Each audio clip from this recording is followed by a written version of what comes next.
যোগ্যদের স্বচ্ছ তালিকা প্রকাশ করতে হবে। গত 22 এপ্রিল 2024-এ কলকাতা হাইকোর্টের নির্দেশ মোতাবেক একেবারে 2016 সালে সম্পূর্ণ প্যানেল বাতিলের নির্দেশ দেওয়া হয়েছিল এবং তার জেরে আজ একেবারে 1 বছর সম্পূর্ণ, অর্থাৎ আজ 22 এপ্রিল সেই 2025, এবং সেখানে দাঁড়িয়ে 1 বছর সম্পূর্ণ হওয়ার জন্য চাকরিহারা শিক্ষকেরা এসএসসি চেয়ারম্যান সিদ্ধার্থ মজুমদারের উদ্দেশ্যে একটি কালো কেক নিয়ে আসেন এবং তারা আজকের দিনটাকে কালো দিন হিসেবে মনে করছেন এবং সেখানে দাঁড়িয়ে এই কালো দিনে একেবারে তারা দাবি করছেন তারা যে 1 বছর ধরে মানসিক যন্ত্রণার মধ্যে ছিলেন সেই বার্তা সরাসরি এসএসসি চেয়ারম্যানের উদ্দেশ্যে দিচ্ছেন এবং একটি কেক নিয়ে তারা কিন্তু প্রতিবাদ জানালে কি বলছেন চাকরিহারা শিক্ষকরা সরাসরি শোনাবো।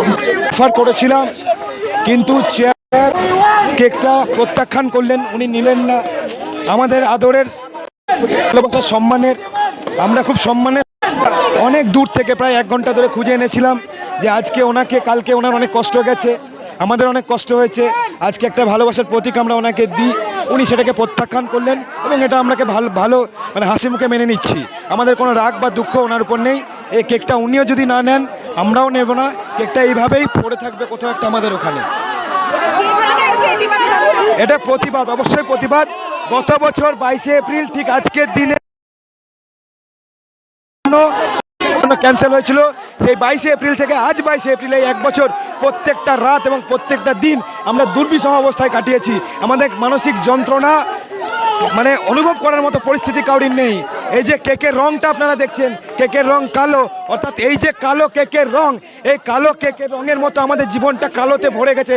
প্রত্যেকটা সময় অন্ধকারময় একটা জীবন নিয়ে আমরা পাচ্ছি, আশঙ্কা, হতাশা, সে তার মধ্যে ওই ছোট ছোট সাদা হোপ, আশা, এই নিয়ে আমরা লড়ে যাচ্ছি। এটা একটা প্রতীকী কেক, আমাদের জীবনের প্রতীকী কেক। আর যেহেতু 1 বছর হলো, তাই আমরা মনে হলো যে আজকে এটা একটা আমাদের কালা দিবস হিসেবে মানে পালন করা উচিত। তাই কেকটাও কালা করেছি এবং আমাদের জীবনগুলো তো কালো হয়েই গেছে। এবং আমরা ভেবেছিলাম যে চেয়ারম্যান স্যারকে এই কেকটা আমরা পাঠাবো, যেহেতু কাল থেকে অনেক উতার চড়াই হয়েছে, অনেক কথা কাটি হয়েছে। উনি এটা ভালোবাসার টোকেন হিসেবে আমাদের কাছ থেকে নেবেন, কিন্তু উনি এটা নিলেন না। আমরা হাসি মুখে সেটাও মেনে নিলাম, কোনো অসুবিধা নেই। আমাদের মানতে আমাদের সব কিছু মানা অভ্যাস হয়ে গেছে, আমরা সব কিছু সহ্য করতে পারছি এখন। আমার নাম হাবিব।